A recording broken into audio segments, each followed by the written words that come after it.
the Everton family enjoys special bonds. As in all enduring and healthy faiths, the elders share eyewitness accounts of historical events to younger generations. In this series, we'll hear stories of Everton FC in the 1960s, from an Evertonian who's been at the heart of it all. Stories of a decade punctuated by 2 First Division titles and an FA Cup. Dr. David France is a 5th generation Evertonian. Born in Widnes, the now 78-year-old has spent the last 49 years living in North America and has travelled over 2 million miles to attend Everton games and introduce his Everton initiatives. David is the founder and driving force behind the Gwladys Street's Hall of Fame since 1996. He's written 19 Everton books since 1997. There's the Everton Former Players Foundation since 1999, Everton FC Heritage Society since 2008, Everton War Memorials since 2011, and of course the world famous Everton Collection. On behalf of the Everton FC Heritage Society, members Lewis Royden and Sarah DeBow visited the Dixie Dean Hotel in Liverpool to talk to another special blue, to provide a season by season review from 1959 to 1970.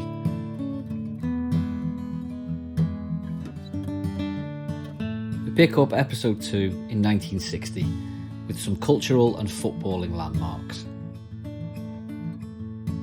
1960 to 61, the start of the decade. So to set the scene, I've got a few notes here to give me an idea of what was going on at the time.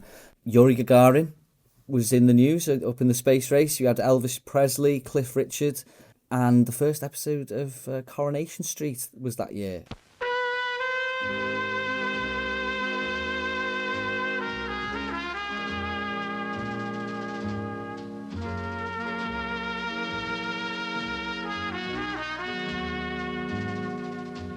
Everton, as you mentioned, were the Merseyside millionaires, and the investments were starting to pay off. And as you said, the Goodison crowds were absolutely huge.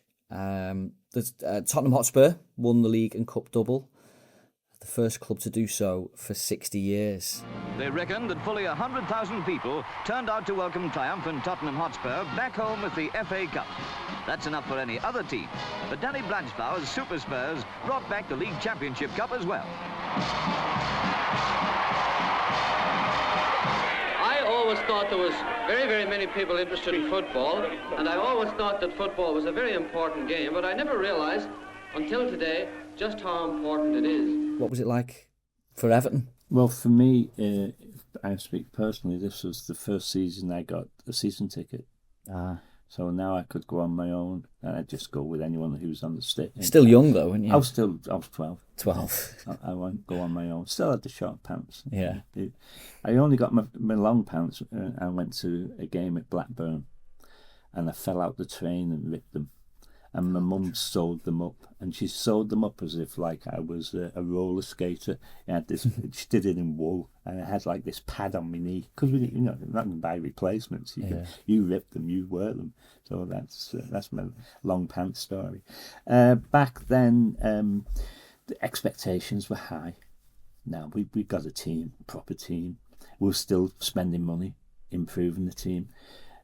I would say that Mr. Moores was getting impatient. He'd expected more. I think we'd got to second by the December of that season, but we faded, and that wasn't to his liking. So he sacked the manager. Wow. In a dramatic style, and I think everybody knows he sacked Johnny Curry in the back of a taxi in London. Wow. Johnny Curry asked him, about the rumours about his job being on the line, and Mr. Moores confirmed it. I think they carried on in the taxi, didn't throw him out the taxi, but they carried on in the taxi.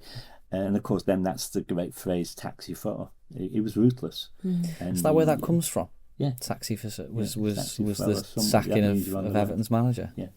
Yeah. So he was setting the tone there, wasn't he, with the standards and what he'd been very patient. Maybe John Curry. Well, he'd spent a lot of money, and I'll mention some of the new players that Johnny Curry bought earlier that season.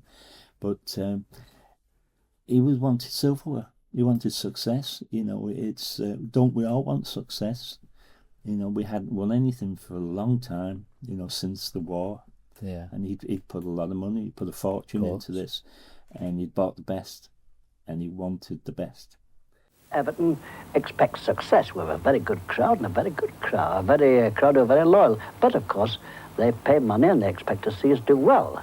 If we don't do well, then something should be done about it, and something will be done about it.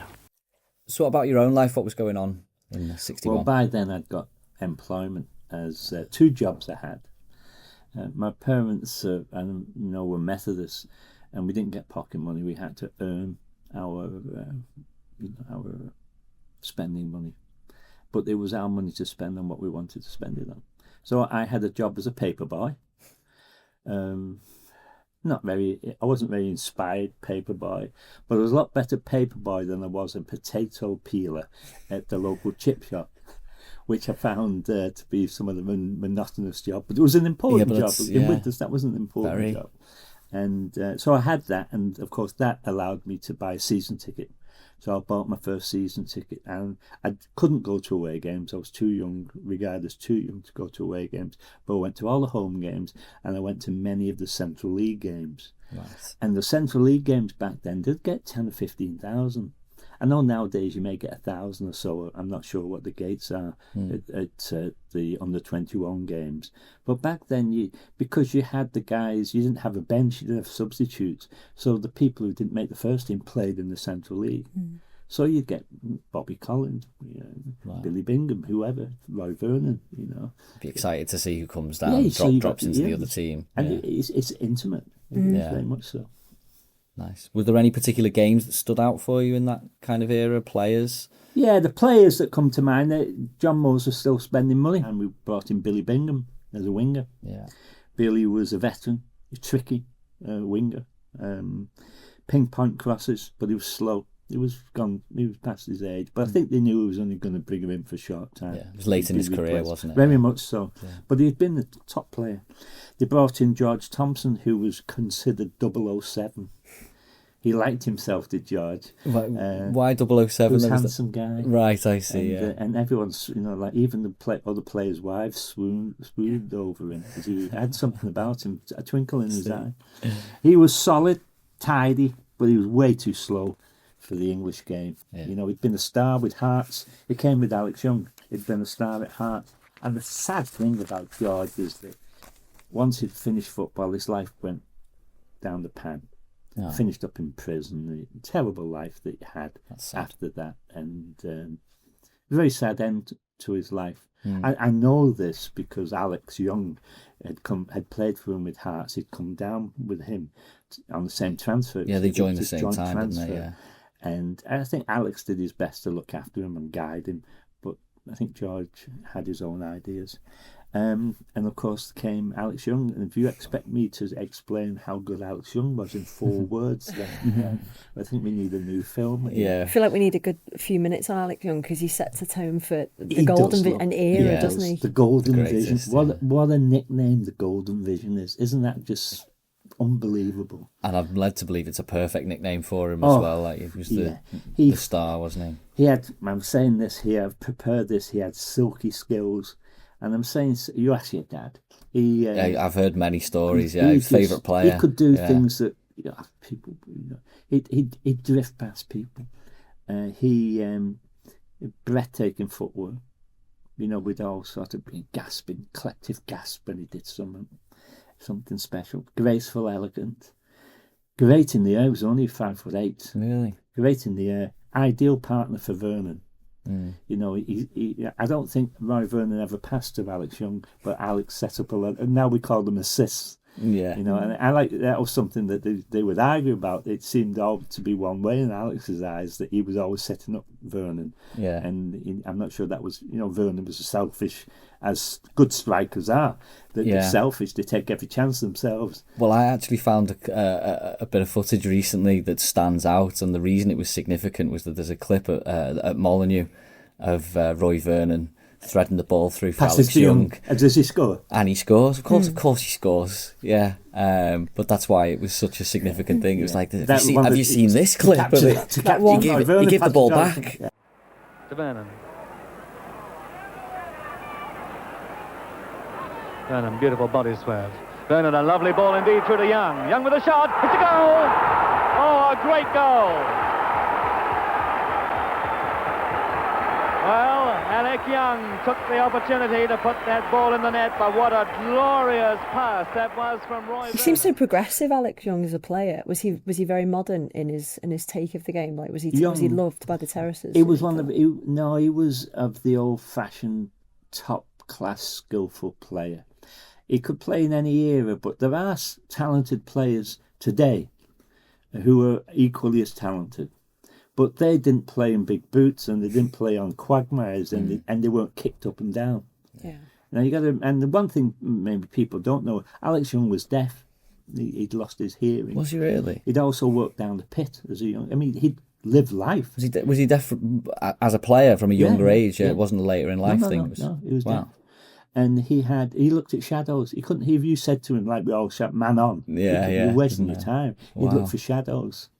So in the winter, he had a tough time, you know. Yeah.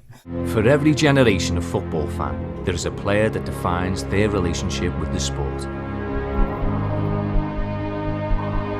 A player that elevates their Saturday from a pastime to a spiritual experience.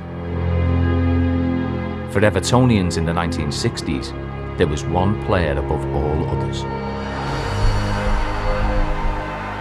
This is the story of Alex Young. When you're a football fan, you want to go and see a player do things you can't do. Stood on the paddock over there under the clock and watched Alex Young make his debut, and we all had our mouths open that night. You know, it was one of those sort of moments that we were all goldfish watching a wonderful talent. Bill Shankly had seen Alec Young play a lot of times. He said, if you give him room, he says, he'll take you the cleaners on. To me, you know, he was the best of his time. Alec was ahead of his time in terms of the way he played as a centre forward, and great imagination on the ball as well. Do things you hadn't seen people do before.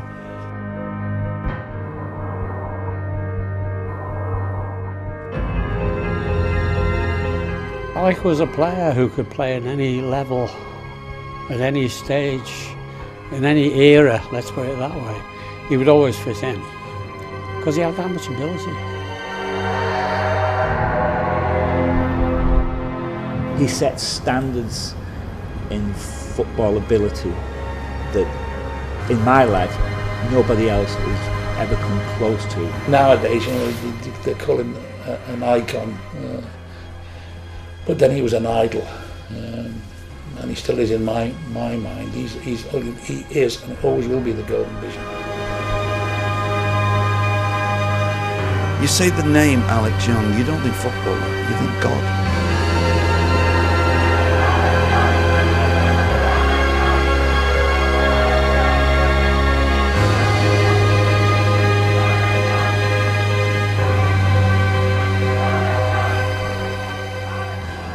I wrote his biography, which was an honour, and I did a film about him called Alex the Great, and I tried to capture, because there isn't much footage of him, why he was an idol to a crowd.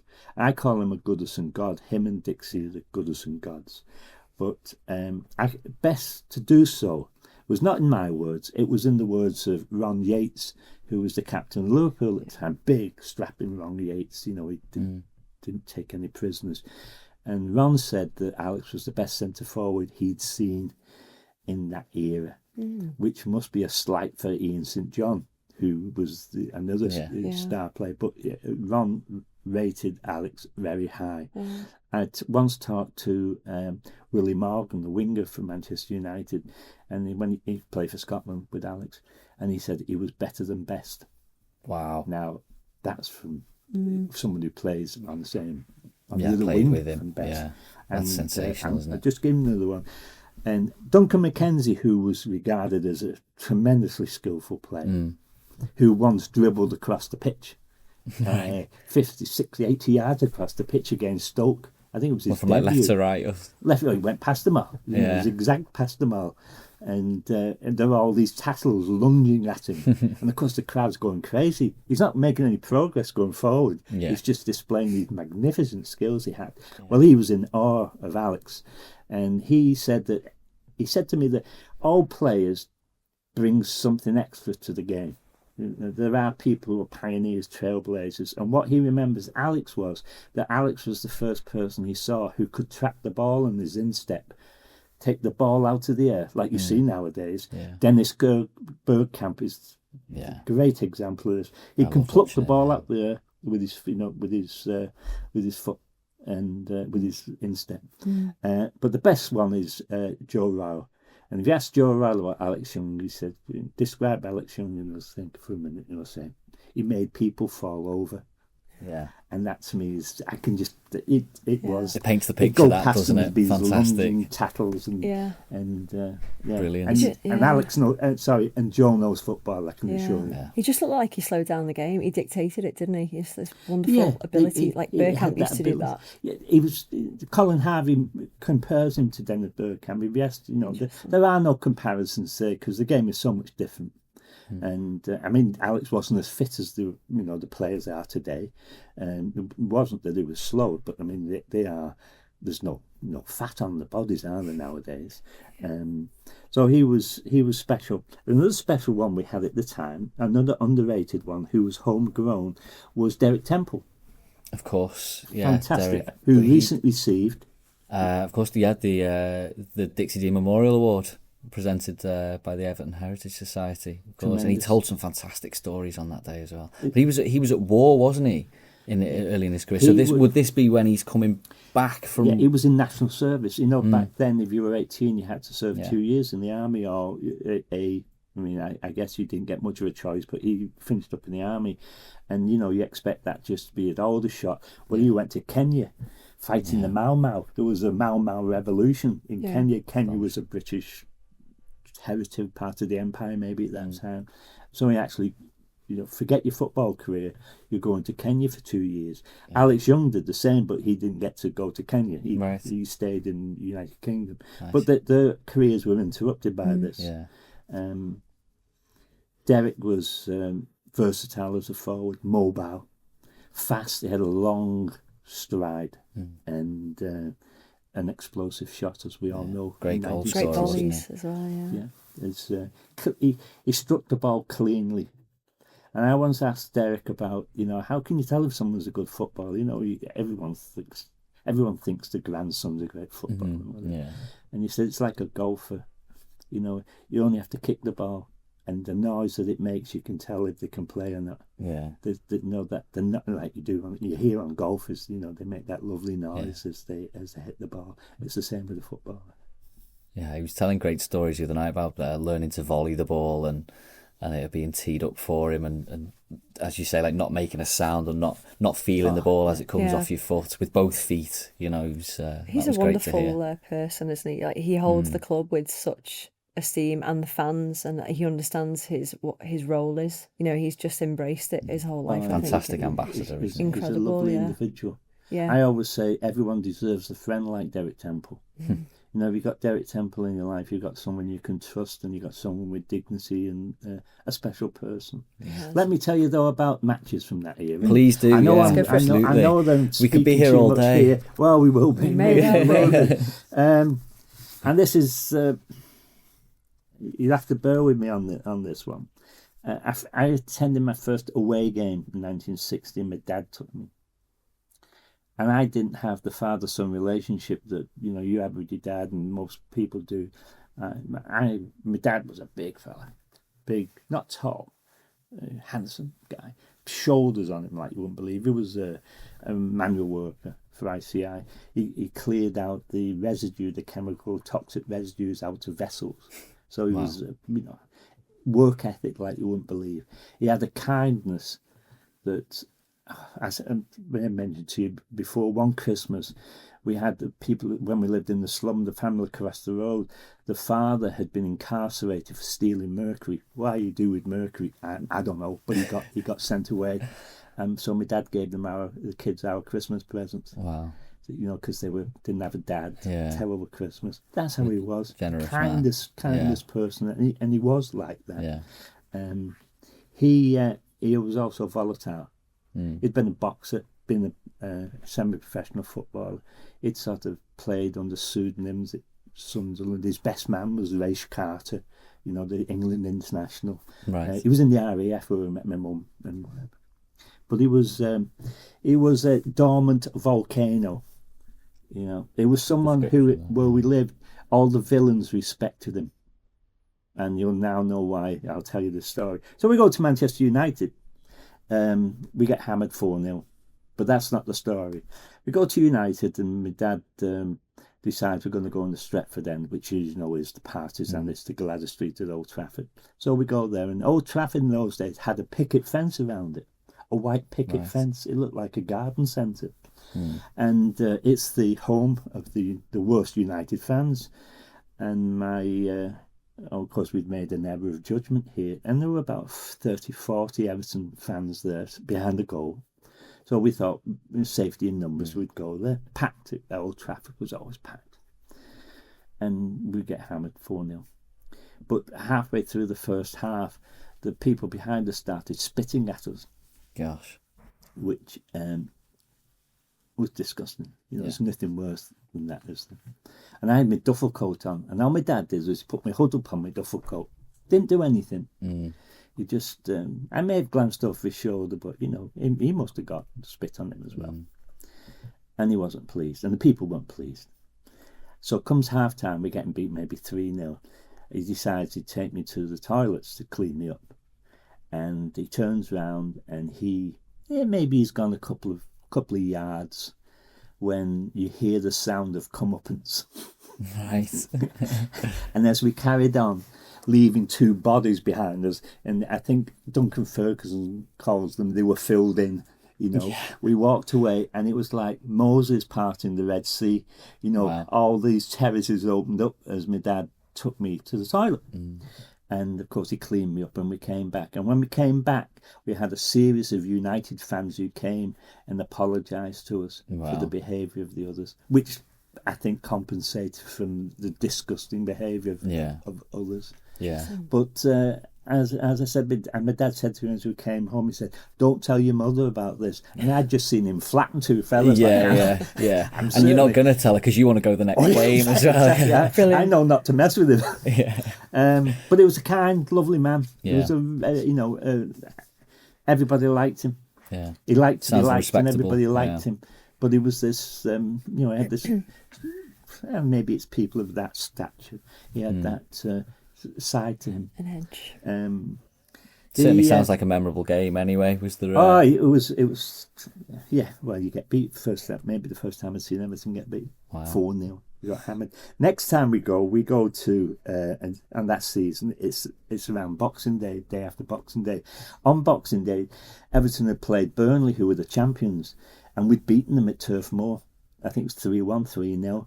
So, we joined, I think it was 76,000 people at Goodison crammed in because the champions were coming.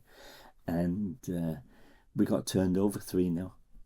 We were hopeless against them. We were totally outclassed. Wow. So in this time, we've got 2 defeats, and we're going to follow it up by another tale about in the FA Cup, which was a big deal back then. You got extra large crowds for the FA Cup. And we drew in the draw for the FA Cup. We got Sheffield United, who were in the 2nd division. We were the Merseyside millionaires, and we got beat 1-0 by Sheffield United. And I couldn't. And I'd gone to these matches, with my dad, and it was bad luck. We got beat 4-0, got beat 3-0, got beat by Sheffield United, 2nd division team. But what I remember most about it is that back then you couldn't buy replica kits. They just weren't available. Yeah. And a couple of years earlier, my mum had made one. She'd bought a rugby shirt, a blue rugby shirt. She'd cut the collar off, cut the sleeves down. We wore V-neck shirts at the time. You must have seen. And she used a ribbon on here for the neck. But unfortunately, she miscalculated the neck and it went down to my belly. And I said it looked like something the Kardashian would wear. It was a real low cut. And my favourite player at the time was Bobby Collins. And so she said, this is what you're going to do. So I said, Bobby Collins, number 10, Mum. Well, my mum didn't suffer fools. She put number 11 on because it's much easier. And I became Tommy Ring. Yeah, Tommy. I was about to ask you the number 11, was it? Yeah. Tommy Ring. And he broke his leg, so... Of course. And that went to the game we played, FA Cup game against Charlton Athletic. Another big crowd. We won, but the shirt went missing afterwards. Conveniently. To be replaced now with my long story here, 2 years later, you can buy a replica shirt, and I buy my replica shirt. It's the only time I've ever worn a replica shirt. The same style. I go to the match and we get knocked out the cup by a second division team, and the shirt goes missing. That's it. But is that because of the traditional sense of it? You don't want to... what's the word? Like superstitious. That's what I'm trying to think of. Were you a superstitious person? You didn't want to I don't think I had anything to do or with is it the I style? think my dad had just put them in the bin. Yeah. I don't think I treasured it. My first Everton, my first real Everton shirt. I think they were made by Bukta or some company like that, but it'd gone from Jack Sharp's, but it'd gone missing, so I never saw it again, and I never wore a replica shirt since then. We're moving on to the 61-62 season. Played amongst Cold War tensions and the construction of the Berlin Wall. Cliff Richard still in the charts, Frankie Vaughan, and television screens were blessed with, for the first time, Z-Cars with its iconic theme tune.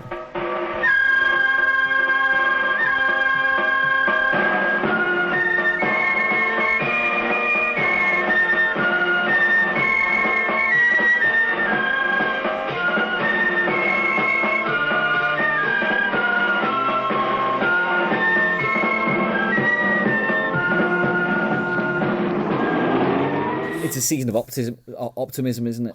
Surely. Yeah, it was. It was the first time I was 12 then, and I started going to away games in Lancashire and Yorkshire.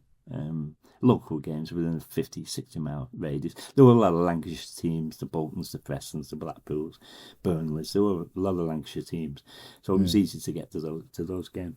But it was the first time that I'd seen vandalism. We talked about football hooliganism, which became a big part of football in the mid-60s. But it was in this era that I saw the first time, and it was on the train. I don't know where we were going, but we left Lime Street to go to wherever it was. And by the time we'd gone to Crewe, they'd thrown the tables, it was where they had tables, you're facing one another, and they'd thrown those out the window. And I mean... Why would you destroy the train going there? I mean, I can understand if you get beat. Well, I can't understand. But if you got beat, you think you could take it out. But this was the first time I'd seen this wanton vandalism, hooliganism. Blimey. And, of course, and that set a tone for a good part of that decade, where hooliganism was... Was this the first time that you'd seen it, or was it the first time that it was happening in general? Oh, no, it was the first time I'd seen it. Yeah. But it may have been a natural... It happened a little bit in the past. If you were going to Leeds, you'd get within 10 mile of Leeds and someone would pull the emergency cord, and you'd spend 45 minutes in the Yorkshire Dale somewhere. Yeah, it was just senseless, senseless behaviour. And I hope anybody who's watching this and is a part of that has learned his lesson by now. Yeah. Yeah, get your name drop in. us a message, let us know. Tell us your story. Oh, no. It was the year that Liverpool came out the second division. Yeah. And of course, it was a big deal promotion. locally. Because it meant that the following year we could... we got a derby. We'd have a derby. Did you feel a bit tightened round the neck? Did you feel there was a bit of a change there then? Was a bit of a threat? Across the park, or no there was nothing division of that team. Yeah, they had no stars. The biggest star had been, I mentioned before, Manchester United had Bobby Charlton, Tottenham Hotspur had Jimmy Greaves, Bolton Wanderers had Nat Lofthouse. They were all big names. Liverpool had Billy Liddell. Right. No disrespect to Billy Liddell, who I understand was a tremendous person when it came to local charities and good deeds, and was a great ambassador for the club. Yeah. But he wasn't a Bobby Charlton or a Jimmy Greaves. They'd worked hard. They'd finished third several times. Back then, only the top two teams went up, and Liverpool struggled to get out of the second division. Okay. But eventually, to their credit, they managed to do so. Yeah. Go on. I was going to ask about signings. I mean, surely a few years on, we're getting a few more players to come in, a few more icons in that year. Yeah, we did do. It was a good season. I think we finished 4th. I'm looking at my notes here, but we were second for a long time. But we had a terrible end to the season. Right. You know, sometimes you go through a rough patch, and I'm not saying we were vying for the championship, for the title, but we were up there in the race. But then towards the end, we I think I've got here away from home, we only won 3 games. Yeah. So we were not competitive away from home. At the business end of the season. Yeah. And I think that was maybe the Johnny Curry mentality. We were entertaining rather than just getting the draw. Us go a draw 1-1 and come home with it. Yeah. And you know, we I'm not saying we threw it away. We weren't professional enough in our approach to the game. Well, you would have been nowadays. All the players that we brought in. Well, Harry Catterick was in charge then, and he spent a lot of money, and he brought in a top-class goalkeeper in Gordon West. Gordon West. Now, I can't. I mean, I could talk to hours on Gordon West. He's such a lovely man. Great, big, commanding goalkeeper. Big lad, handsome, big lad. We used to call him Gorgeous Gordon, you know, which he liked. Yeah. I bet he did, yeah. Breathtaking, his reflexes. Yeah. Tremendous reflexes, courage, positioning. As to say that, you know, he likes to say that he liked to say that I was the only person to win the FA Cup and never kick the ball at Wembley. Because he never kicked the ball, he would throw the ball, and he could throw the ball 50 yards, 50 yards, you know, overhand. Yeah. He was unfortunately he was troubled by nerves, pre-match nerves. And he would vomit before the games, and that became increasingly. It was only when we signed him, he was only 18, but he never adjusted to it. It was maybe a bit of lack of confidence at times, and so partway through the 60s, he lost his position for a year or two. He surrendered his position to Andy Rankin, but he was an England goalkeeper. Yeah. He was. I would say maybe he was next to Neville in the post-war era.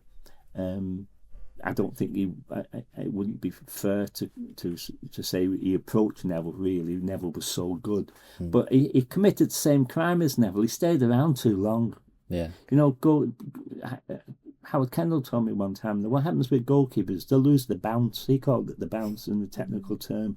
You know, maybe they put on a bit of weight, they slow down a bit. And, you know, our goalkeepers, they stay around for a decade and no one wants to replace them. You know, they're a part of the furniture. They're you know, like we have now with Jordan. You know, he's first good goalkeeper. And of course, still in his prime, he's still in his prime. Yeah. But like when Neville, if we look back, Neville, you know, maybe he stayed around the season too long.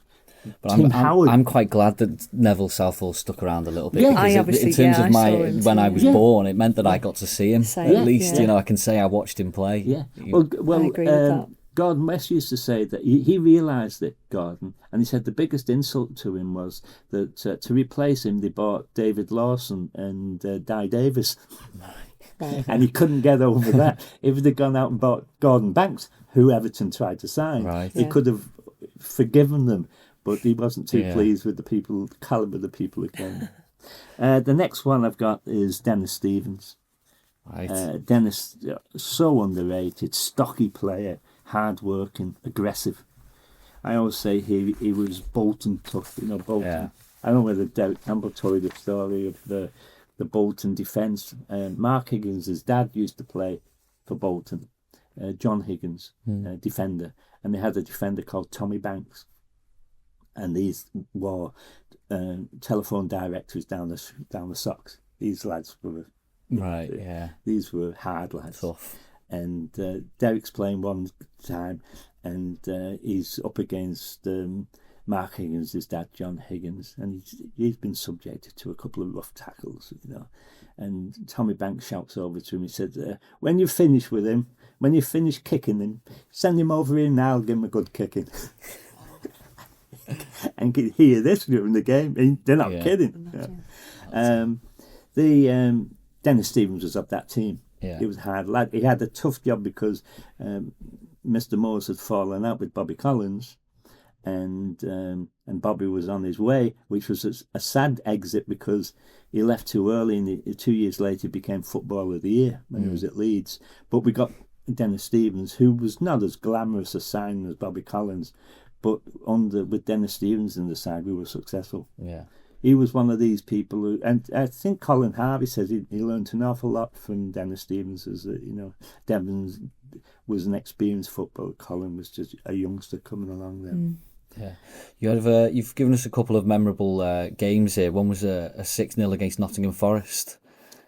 Yeah, I don't remember much about the games. I just remember in those days we used to hammer teams. Yeah, I jotted down here. This was 6-0 against Forest, and the other one is 8-3 against Cardiff. Wow. And, scoring for fun. We're just scoring for fun. But what I remember in the Nottingham Forest game is that we were 6-0 up cruising, and in those days people had military experience, and they're normally part of a military band. They'd been on national service, and some Scouser I'm not saying it was in Gwladys Street, I think it was in Goodison Road. As we're coming to the last 5 minutes of the game, he plays the last post. took his bugle to the game, and his bugle, and the whole stadium sort of goes quiet while he plays this in respect to the death of Nottingham Forest. Wow, that's lovely. I love that. Fantastic.